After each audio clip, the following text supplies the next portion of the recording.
So underneath the dust cover is the blue silicone bite valve. This is a replaceable item, so that if this gets gross after using it for a long period of time, you can easily replace it, and I'm going to show you how to do that now.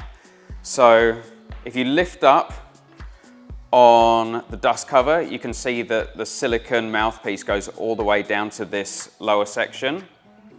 You can slowly start to remove it, like so, and it comes off in the silicone bite valve, the dust cover, and then obviously the end of the tube.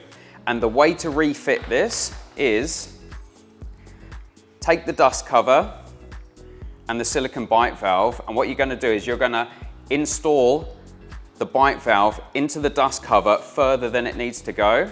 So take the bite valve, pinch it in the middle, and then pinch it again so that it forms this nice small shape, and then feed it into the dust cover like so, so it fits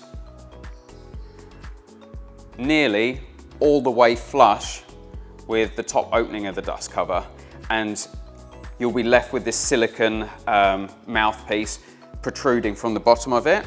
Take this and install it onto the end of the hose, and you can do this by just literally using your fingers and working it down to the end, and you'll be left with something that looks like this. Now take the dust cover and pop it down, and there you go, you've replaced the silicone bite valve.